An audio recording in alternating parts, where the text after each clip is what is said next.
What's up, everybody? Welcome to the Loud Spot. I'm your host, Sebastian. Today we got a guy named Bob Becker on the show who is the founder of Fearless Records. Let's go. Oh, no! Oh, boy! Ah, here it comes! The motherfucking Loud Spot! Before we get the show started, I do want to remind everyone to please subscribe to our YouTube channel. Check us out. We're on all podcasting platforms. I do want to thank Diego from the Asylum Radio Network, Kyler, who's always joining us, Sam, who's in the background pressing the buttons, and the producer of the show, Pantheon Podcast Network. We got to thank everybody. We got to thank everybody on this show. And then Bob Becker, who's joining us, the founder of Fearless Records. Thank you for coming on the show, man. How are you doing? I'm awesome. Another long day. Starting a new label is daunting. Every day I go, why did I do this? But then great things happen, and it's so rewarding. So I remind myself all the time, and artists and all the great things that happen. And then I pinch myself and go, man, I still get to do this. This is pretty freaking awesome. You change people's lives. That's such a cool feeling. I would love to have that. Yeah. Very rewarding. One of the coolest things that I did not realize until recently was I've always been a fan of Punk Goes Pop. Okay. And in my head, I always think pop goes punk, but it's punk goes pop. And since I was a hell in high school, Diego, probably you remember some of the punk goes pop album. I had I forgot how many volumes there were, but I had so many. Volumes? You had volumes? You just outed yourself. You just outed yourself. Mom, Dad, did you hear it? He did have them. Damn. I had no volumes. I had different volumes and different things. Man, I heard that. So, before we get into what you have going on now, I want to go into Fearless a little bit. And there's some confusion online as to when it started. I read on Wikipedia it was 1994, but then some other articles say 1992. So can we clear the air on when it started officially? I thought you were going to say, did you really sell tacos at a show? Because you didn't read that one. Somehow it got on there that I was selling tacos at a show, and that's how I started the label. I think I might have read that actually. So it's interesting because it was never like, oh, I'm going to start this big record label. And I've got a bankroll and this big distribution deal or whatnot. I stumbled into it. I really did. It was just me. I was in a fledgling, local punk band, going to shows, hanging out. And then I started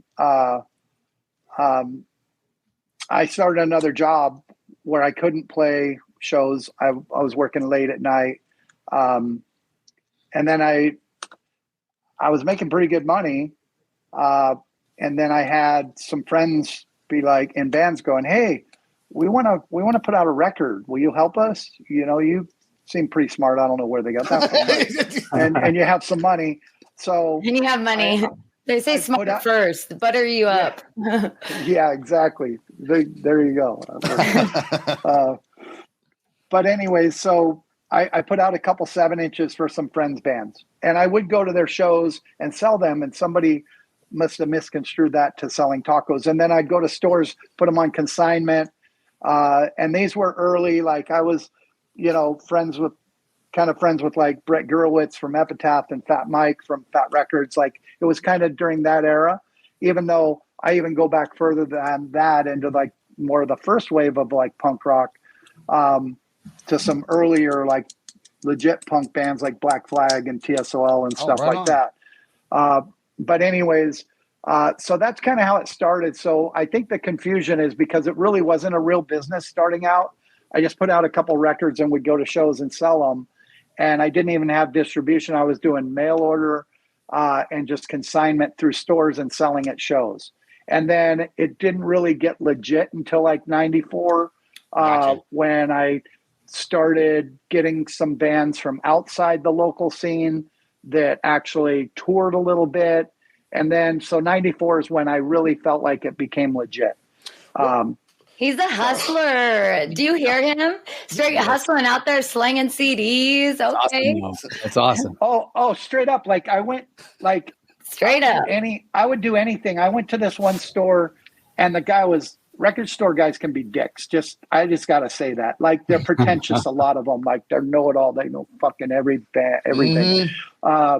And I went in there and I had these local, these 7-inches. I had 5 of them. I go, hey, I'd like to put these on consignment. The band's playing shows around. And he goes, oh, I've never heard of them. And I go, I know, but can I just put them on consignment? And he's all, well, I don't think so. I don't think they'll sell. And I go, listen, here's 5 records.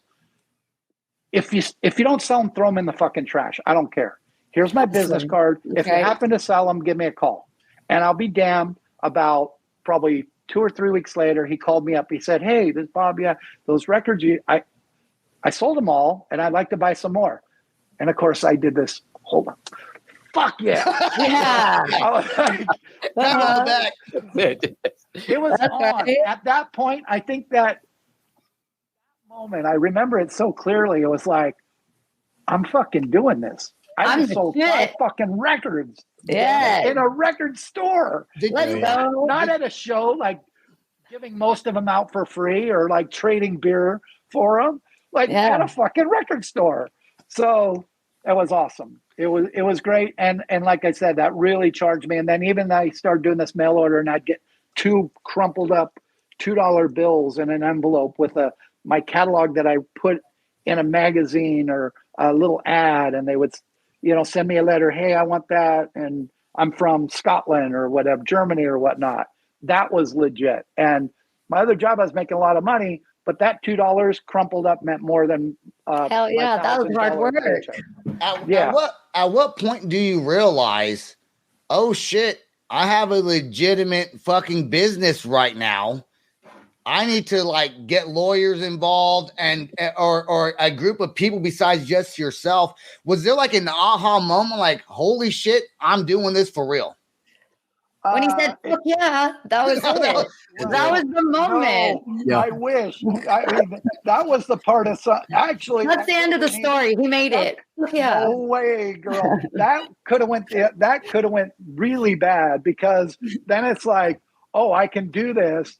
But if I stayed at that level for 10 years, it's like that kid that learns guitar and he thinks he can play guitar, and then he's still in his parents' basement or on their couch because he won't give up, because he just refused. He got enough of a taste of it to where it's in his blood and he believes he can do it, but he's really not doing it. Like if I stayed at that level, that's how I would be, and I would be struggling like hell. So no, I did have to grind, and I worked my other job and put all of that money into the label for a long time. Like probably up until like 90, actually until At the Drive-In. I signed a band called At the Drive-In. Yep. And that's the one that really changed my life. That one really, like, that was like, we used to try to do press. Nobody would want to do any interviews. My phone was ringing on that band. And I was like, oh, this is how it works. They actually call you. The stores call you. The distributors call you. Press calls you. Wow. So that was a whole nother, it's in steps, really. It's progressions of how this thing goes. And it's still progressions for me because it's ever changing technology, and all that. I know you had was it plain white tees? That was another level. That was another, oh my God, like I'm leveling up. This is a whole new place, that I'm going. Kyler, no, right. The Kyler, our co-host. She just like, Kyler?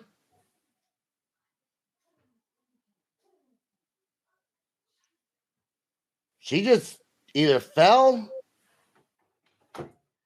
Sorry. Oh God, I thought something happened to you for a second. Yeah, okay. there was just a dog fight. I had to go stop it. I thought you like did you just like die? Sorry. Okay. I heard it, and my son's out there, so I'm like, I had to be mom. So I'm back. Okay. Going to Plain White Tees, that song, Hey There, Delilah. Okay, Now they were signed to Fearless Records. Did you find them? Did they reach out to you? How did that whole thing go down? From the get-go, I found them. They were they had sent me something in the mail. Back then, I mean, they'd send demos in the mail. It was like, send a cassette in the mail or a CD. And I'd have, maybe my helper listen to them. Sometimes I would listen to them. And then it was interesting because that one, they had a manager and he called me and he said, "Hey, Bob, I sent you a demo, but they're playing at this college bar in Irvine here." So I liked what I heard. Sounded a lot like Jimmy Eat World to me, and I liked Jimmy Eat World back then. So then I went to the college bar, and there was literally, maybe like 30 people there, and I don't think any of them came to see the band. But I saw them perform, and I was like, wow, these guys are really freaking good.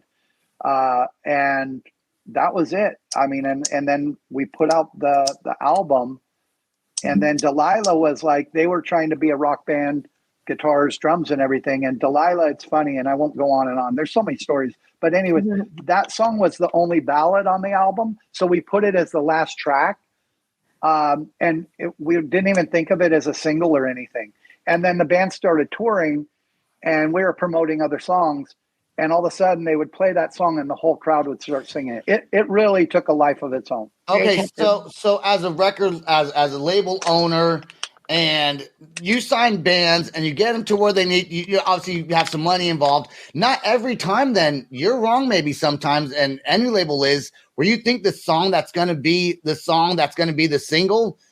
Does that often happen where it's not the one you expected to resonate with the audience? Yeah, that's a good question, but it's way different even now, because back then, at least you would put out an album and you would have your first single that you had to pick, only your first single, and you put it out, and then you see other things react, other songs that react, and then you kind of feed into that. Okay, let's make a video, or let's promote that song more, or whatever, which that was actually pretty easy looking back on it. Like Delilah, we just reacted to it. It was easy. Okay, let's make a video and let's really promote the hell out of the song, go to radio, etc.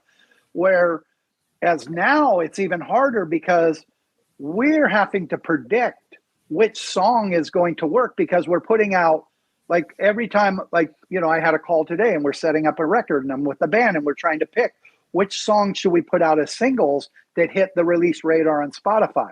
Well, we have to pick those. And we put out, when artists put out records now, they put out one song. A couple months later or 6 weeks later, they put out another song, and they put out like 5 songs, and then they drop the album. So now it's worse, because we have to really try to pick those in order to get release radar. And then all of a sudden you finally drop the record, and then some other song, now that it's out, probably blows all the other one away. And you're all, well, we just released 5 fucking songs and made $20,000, $30,000 music videos behind them. And now we got to pump this other song. And these other 2 we picked flopped. So the fans speak. I say this all the time. Like, the band thinks they know everything. We think we know everything. The fans speak. The fans have the voice. They just do. Sorry. That was actually going to be something I asked you, Bob, is the difference between then and now. And you hit on it earlier. You said cassette, like you would get cassettes, you would get demos, right? Compared to now, where you do have to even hear the same thing with what I deal with. You've got to know which singles to spin when, and then you got to watch your charts and all that. What's the biggest difference? Or I guess, let me rephrase that question.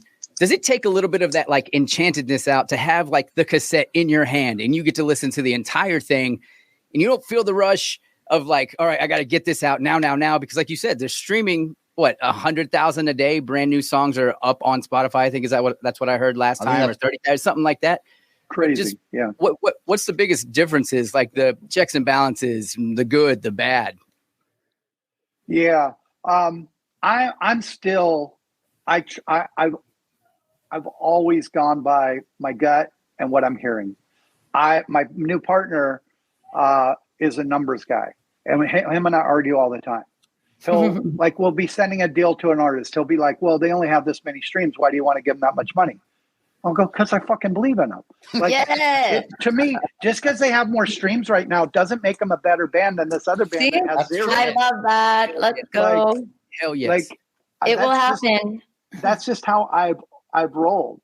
I'm a gambling person. I believe in, what I'm hearing. And I will have to say, I know this sounds like I'm bragging, but the batting average has been pretty good. It really has when I really look back, especially compared to some other labels. I remember Rise and Victory, they're signing like a band a week. And I'm like, why are they signing so many fucking bands? Mm-hmm. And then you look on their website and you see like 100 bands and you recognize 5 of them.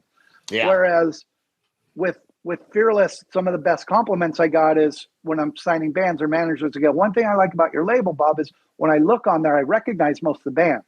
Well, that was a huge compliment. And that was great, Well, I have one question I really got to ask you. We're gonna take a commercial break. We come back. I want to set this. I want to know something. I think a lot of people want to know, and I've been arguing, and I could be wrong. So we're gonna take a quick commercial break.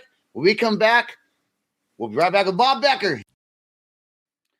All right, and we are back with Bob Becker, founder of Fearless Records. We're going to talk about your new venture that you're doing, the dissolvement or whatever you did with Fearless Records. But I got to know something. Uh-oh. And and I argue with people because I've heard different things, and I feel like you can answer it correctly. A lot of people will say, well, that band, they sold out. They sold out. They did this. Do you, when you sign a band, do you influence maybe their first album? No, but their second album, do you influence the music they put out to make sure that they're going to be commercially successful? Or do you give the band the creativity to still be them and then just kind of help with the production part of it? How does that work? Is there such a thing as selling out?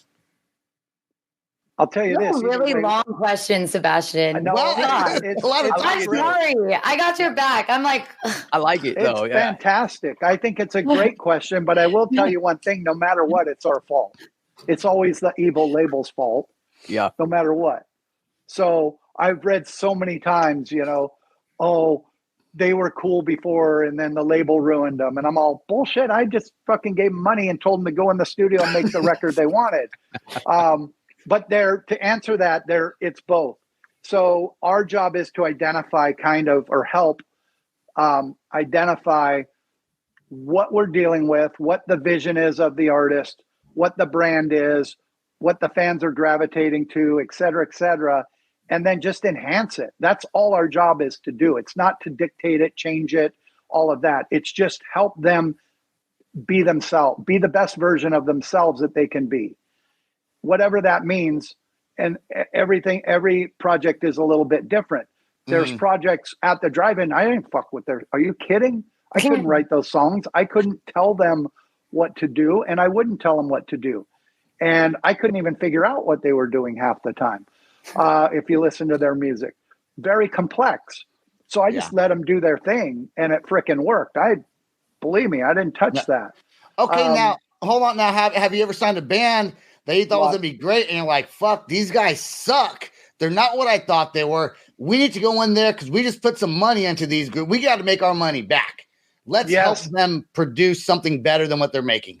Yeah, it's funny. We have a new artist, and I won't talk about that situation, but I'll say they, because otherwise I'm listening to keywords here, guys. I don't want to give it away. But was on a major label, and we signed the artist based on what their other sound was. But then all of a sudden we signed them and gave them this big deal. And they're like, we don't want to do that after the deal, when we were starting to figure out who we're going to produce and all of these things, getting demos.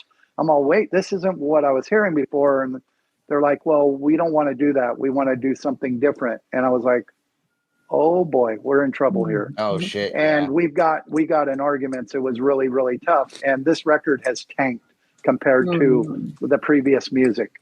And that's really, really rough.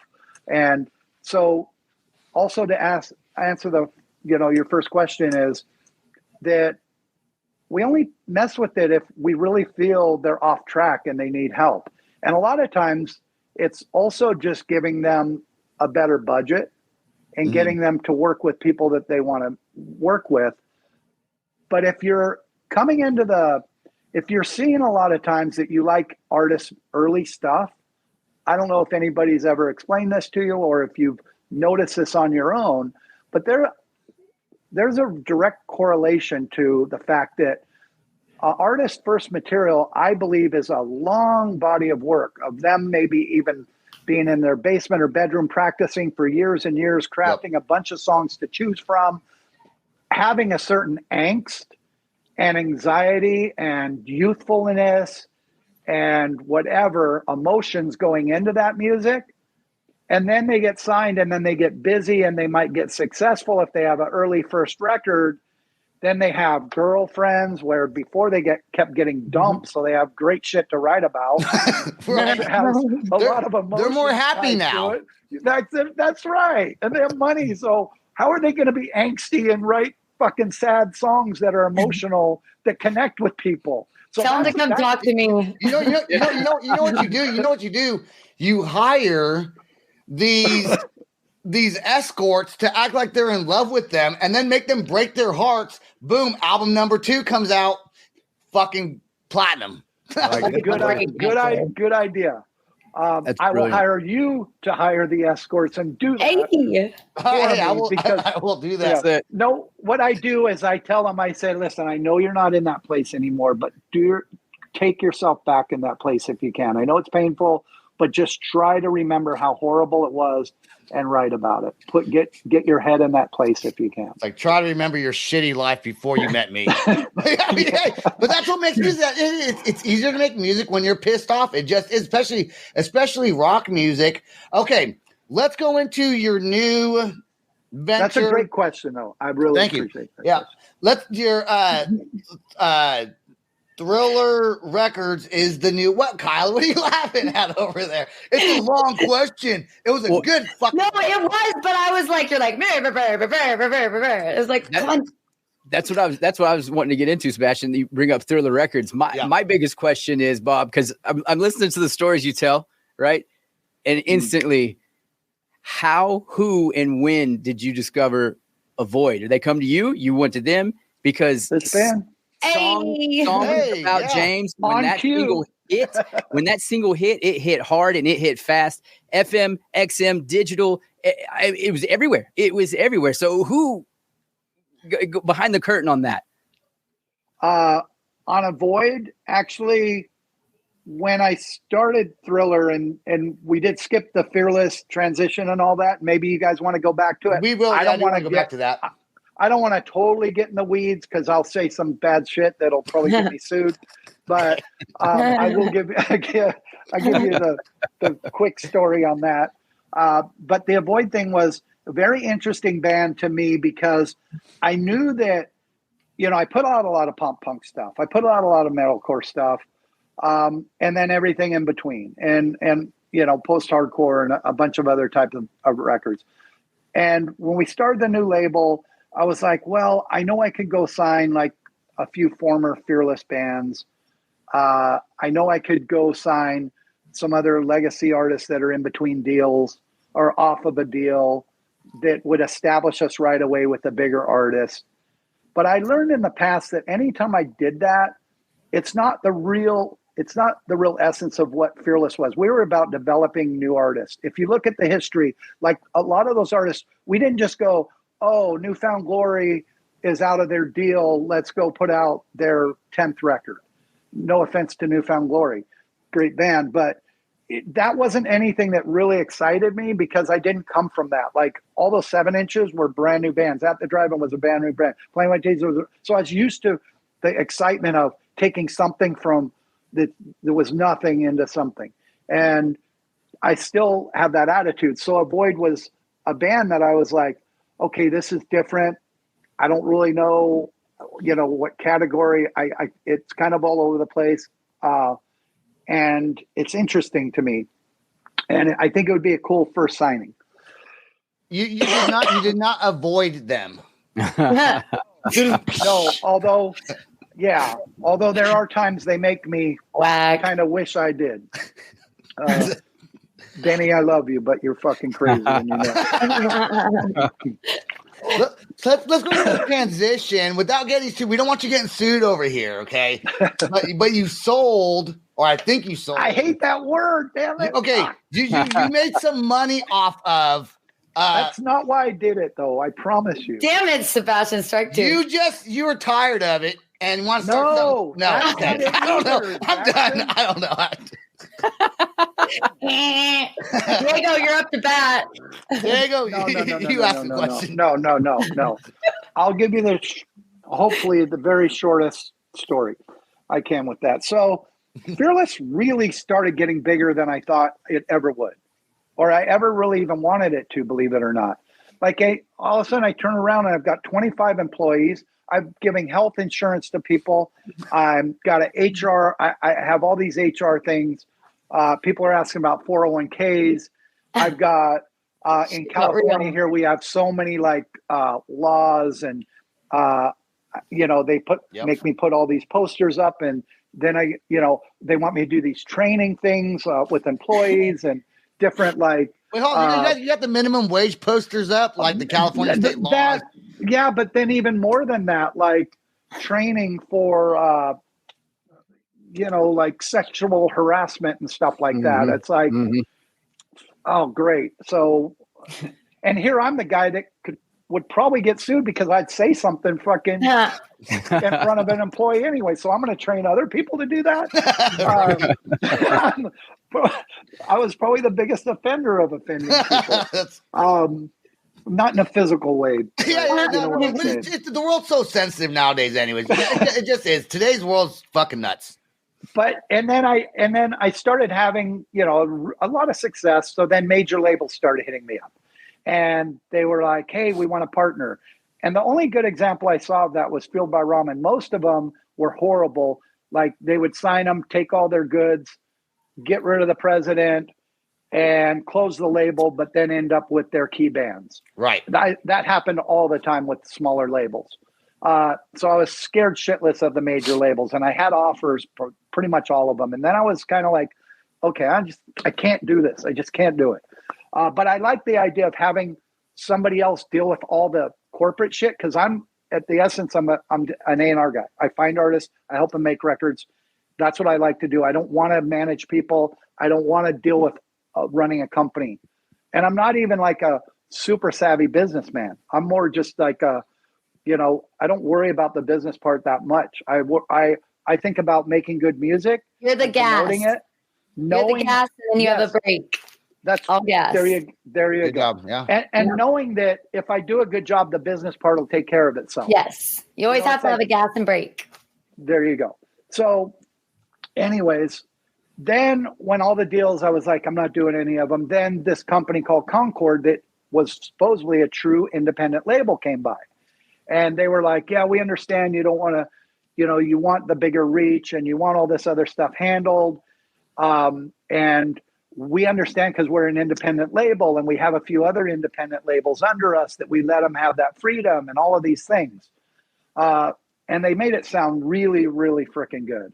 That I can stay in my office, I can keep my own employees, I can keep our identity, do the deals we want to do, sign who we want to sign, do all this stuff, but just have this other arm and international distribution and representation and sync department and all these other bells and whistles, radio that I didn't have to pay for, that I have at my disposal now. And it sounded great. It's like, okay, great. Now I'm putting, I'm going from, just a regular sedan to a fucking Porsche. Yeah. So it sounded great for the artist. It sounded great for my employees, the company, the brand, everything, like next level. That's what I saw Fueled by Ramen do. I watched that happen. So anyways, then they bought some other labels at the same time. And next thing I know, things started to change. Yep. That's where it gets dark. It gets really dark. That's when it gets juicy. That's Bob, we can't keep your general manager. We don't have a place for him. Well, he's been with me for 15 years. I love him. He's helped me build my company. We're sorry, Bob. We can't keep him. And that makes you feel like shit, doesn't it? Oh, fucking Todd's my guy. I mean, He does a company called Band Builder now. You should interview him. He's a great guy. So he helps baby bands. He's there you awesome. go. But that it started there, and then it just kept going to different.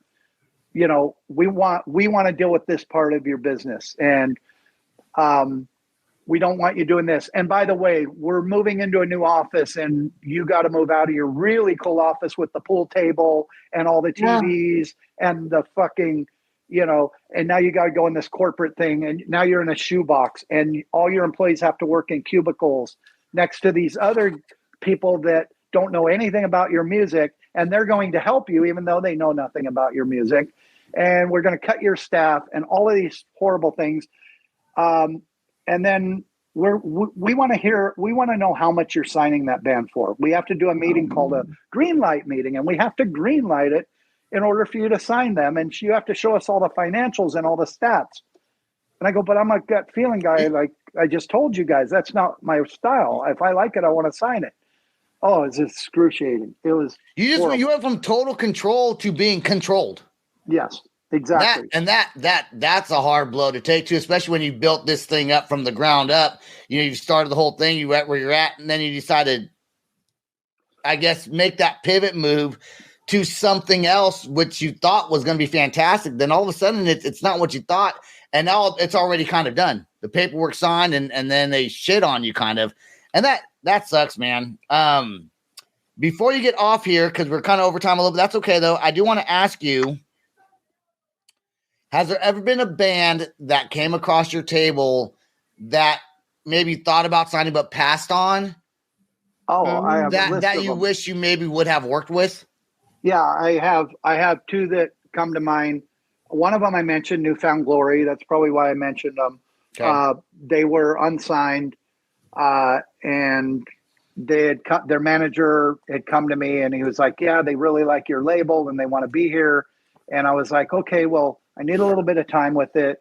I need to listen to it more." And I told him, I'll hit you back. I'm going to listen over the weekend. I'll hit you back Monday.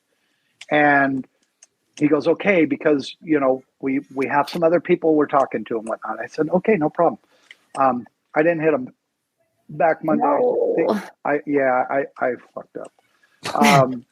And then I hit him back probably like Friday.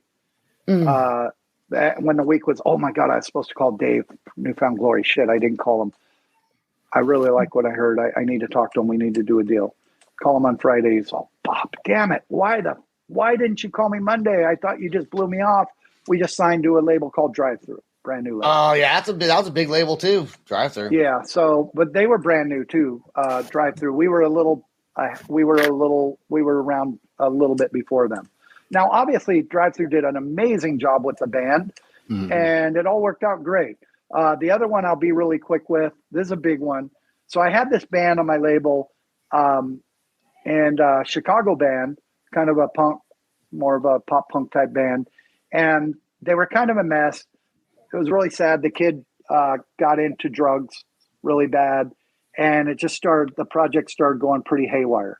So one night he called me, and he goes, Bob, I want you to listen to this band. And I got this kid, he's staying on my couch, and he's in a really cool band. You need to hear him. And I said, okay.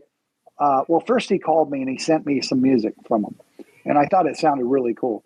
And then he called me and he put me on the phone with this guy. His name was Pete. The band guy's name was Pete. And so I go, okay, well, here's Jeff's on drugs. Here's this guy living on his couch. What's this going to be like? Jeff's been a nightmare, always hitting me up for money for God knows what. Not working, not helping his band, but he's got this other band that's living on his couch. They're probably even worse. It's going to be more of a headache. So I talked to Pete. He's a nice enough guy. He's all, yeah, I'm just, I got in an argument with my parents. I'm kind of homeless right now. And I go, well, I really like your music. And then I sat on that because I was worried it was going to be a big problem. Is that you talking about? Diego knows. Diego knows. I don't Diego know. Knows. The only Pete I know is Pete Wentz. That's the only Pete I know. Okay. All right. You know who that is, Kyler? And yes. He's done interviews. stating how he had a falling out with his parents. Fall Out Boy. Fall Out Boy. Thank you very much. Yeah. You don't know who Fall Out Boy is? Come on. It's okay, Kyle. Yes, you do. This is not Uma I'm the Thurman music song, I expert. think. Of course I do. Don't listen to Uma? They have a bunch of songs. You know, I want to do some name dropping real quick. Some other bands that you have worked with. You got Plain White Tees, Out of the Drive-In, Portugal the Man. Is that one of them? Was Motionless and White involved with you? Oh, of course. I was their original label, and yes, massive band now. Ice Nine Kills, Pierce the Veil, I Prevail, Wage War. You ushered in the new era of hard rock. I'm going to throw that out there. Whether you take it or not, I'm giving that to you. You ushered in the new era. I think so. Rock. Yes, 100,000. Yeah, and then I did a crazy deal, and it was so hard for me to walk away from that. It was very, very hard, and I've had to let the bands know. And I feel I left them in good hands, because before I left, I hired a really good friend of mine as president, who was younger. He didn't, when you have your own company and then you have to change and deal with, it's very hard. It's your baby. But he didn't have that mentality. He was like, he worked at major labels, so he was more equipped to deal with all that emotionally. And he's doing fine. His name's Andy. He's actually the promoter of When We Were Young. He owns a club out here called Chain Reaction. Known him for years. So now he's president over there, and he's doing a good job. So I feel I left the bands in good hands. Good. But there were some instances that I won't get into of decision making. Oh, they sold to an investment firm, and they made the CFO, the financial guy, the head of the company, and they got rid of the real music guy. So that made it really freaking hard, because why do these people that have this money think they know more about the industry than the people that actually work in the industry? Last question, because we're going to do a Facebook Live here, and I want to ask you this before we do that, Bob. Okay. We have a discussion over who the godfather of new metal is, okay? It ranges from Korn, Limp Bizkit, some people say Deftones, some people say Rage Against the Machine. I don't know. What would you say if you had to pick the godfather of new metal, one band? Who might you say that is? Drumroll. That's probably pretty hard for me, because I'm not really a fan of new metal. Okay. Same. Like, same. I went from punk rock to I don't know, to like metal and hardcore and stuff like that. Like new metal, like I sorry, Fred, but I was never a Limp Bizkit fan. I wasn't. Would you say Korn might have led that? I've done a lot for the Nookie, but I didn't do Limp Bizkit. He did it all for the Nookie. All right. He did everything for the Nookie. We're gonna change Bob's answer to Korn. We're just gonna say Bob's answer is Korn on there. All right, Bob. Hey, Bob Becker, Fearless Records. You know what? Okay, real quick then. Godfather of pop punk. I would say the Descendants. Okay, we'll go with that one. Bob, good answer. No, please stay right there. Really, to me, were the first, because I was into hardcore punk, not real melodic. I'm sorry, I had to plug in my phone because I didn't want to die on you guys. Gotcha. I thought we were getting a tour. I got excited. Cribs. No, we've been doing that lately. No, but I was into more hardcore like punk, like Adolescence and that type of stuff. And then the Descendants came around with these big hooks and melodies and clean vocals. And to me, I was like, whoa, this is, at first I didn't like it, but then I was like, yeah, it was amazing. Descendants for me. So Descendants to you is the godfather of pop punk, kind of started that whole genre, which evolved over the years, obviously. Yeah. And then the other Dag Nasty, that was an underrated one that was under a lot of people's radar. And then, but that was like first wave stuff. And then obviously there was the next wave of pop punk bands that came in. So, but they're definitely the one. Well, all the best of luck to you and Thriller Records. I know we keep on talking about Fearless, but Thriller that's your new thing that you're doing, and all the best of luck you have. Obviously, you know what you're doing. You've been doing it a long time. You're not new at this anymore. So I look forward to hearing the bands that you put out, and I will pay attention to them. I'm sure Diego also will. Kyler, she's more. No, I like him. Kind of more of a rap person, but we'll introduce her to the bands anyways that you put out. So we're gonna do. There you go. So. You're a rap person. I hope. Bob Becker, Thriller Records, founder of Fearless Records. Thriller and then Fearless. Okay, stay right there till after the outro song plays, please. I do want to thank you for coming on the show, Diego, Kyler, Pantheon Podcast, Sam in the background. That's all the time we got. Bob, stay right there. Peace out. Rock on. Wait, I did it wrong, huh? Peace out, rock on, and much love. There we go. This is the Loud Spot outro by Nothing Short of Tragic. Is this all talk with no action? No. Is this my thoughts with distraction? No. Is this what I bought that's in fashion? Or is this the Loud Spot with Sebastian? Yes. Does Nothing Short of Tragic have his back again? Yes. Does everything that's good really have to end? Yes. A pimp host has to pimp show, so to get more episodes, make an order, this is over.